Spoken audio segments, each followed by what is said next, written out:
Welcome to Astroventure, the DSLR astrophotography channel.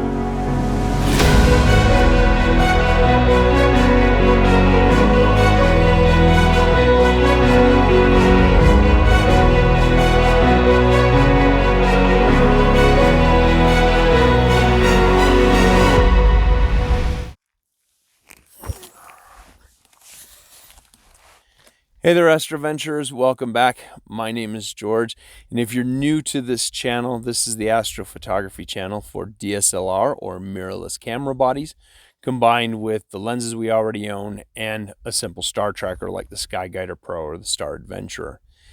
Tonight, I am in the desert of Nevada, and I'm out here to photograph the Milky Way, some nebulas in the constellation Cygnus, and the Lagoon and Trifid Nebula. And of course, the equipment's firing away, taking pictures, and I thought, what better time to give 3 quick tips about doing a photo shoot out here in the desert for those of you that have never ventured out west here. First off, shooting in the desert, the temperatures. During the daytime, particularly during summer, we are up over 100 degrees. That is just common. And as a result, people tend to get themselves sunburned. Do not underestimate the sun out here in the desert. We're at higher altitude. We have clear skies and intense sun. And you tend to not notice so much how much you're cooking underneath the sun because you tend to not sweat out here. And you are actually sweating, but because of our humidity being so low, it just evaporates off and you just tend to not notice it. Now, opposite of the daytime intense temperatures, people underestimate how cool or downright cold it gets here in the desert at night. We can drop 20, 30, 40 degrees easily, and you're dressed for the heat of 100 degrees plus. Your skin's slightly singed from a little bit too much sun during the day, and you'll really feel that cold at night. And it's not uncommon that we have wind going as well. So during the daytime, intense heat. During the summer, 20, 30, 40 degree drop, and it can get downright chilly. Don't underestimate it. Now, because it's a desert, people automatically assume it's always hot. During the winter, we get cold. And at night, we get even colder. So you need to really dress for more than one temperature when you're in the desert. Your second tip, the desert is sandy, dirty, dusty, and it is pretty common that we have wind blowing. And with that, it kicks up this baby powder sand, and that sand gets everywhere and it goes into everything. My point, with your DSLR or mirrorless camera bodies, you really want to have your lens of choice for that evening on the body and avoid changing that lens from the body because the sand gets everywhere. It's places you don't even realize. And you go opening up your camera body and you can get that baby powder dust, sand inside of your camera body. And of particular note is those of you with the mirrorless camera bodies. Because it is mirrorless, there is always electricity running to that sensor. It builds up static electricity, and it tends to be a super magnet for any dust particles.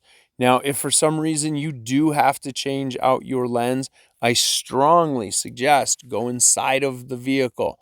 Enter in from the downwind side, go inside, close the vehicle, do it quickly. Sit in there for a few moments, let the air kind of settle, get that dust to settle down a bit.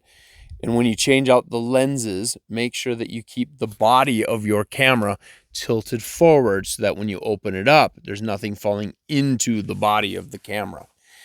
And then put the new lens on and head back out to shoot. But again, try to avoid any lens changes. It's just not ideal out here in this powdery sand. And even though you may not see it, if there's any breeze going, I guarantee you there's baby powder sand in the air. Tip number 3, 3. Tip number 3. Here in the desert, we have lots of crawly creatures that can harm you bad.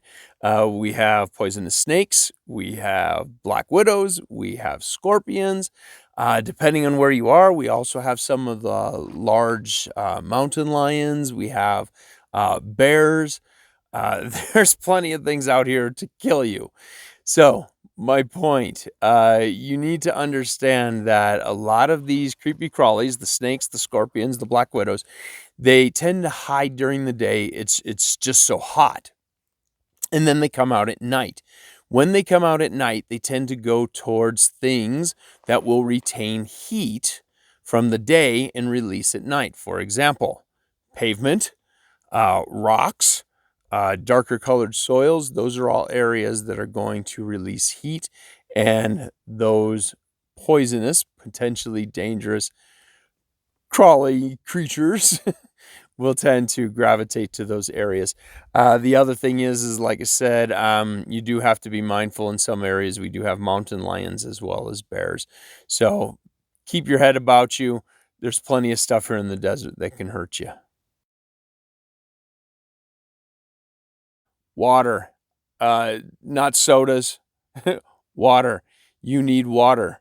And whatever you think you need, bring 2 to 3 times more, and make sure that somebody knows where you're going and don't deviate from where it is that you're supposed to be. The desert is no joke. There are always people that lose their lives every year out here because they underestimate the desert. The desert does not forgive. And for example, where I'm at right here in Nevada, it made me laugh as I was driving out here because there was a sign that told me there is nothing for 130 miles. And that means that whatever I bring with me needs to be able to sustain me until somebody can find me if for some reason I am not able to return. So, one, my wife knows exactly where I am. She has a latitude, longitude of where I'm going to be, and I'm not going to deviate from where I am so that if for some reason I don't show up, she knows where to go to find me. And I have water to be able to stay here until somebody were to come. And I'm telling you, don't underestimate the desert. So if you like what you see, crush the like button, consider subscribing, and ring the bell. Until next time, my name is George, and we'll talk to you another time, Astroventurers.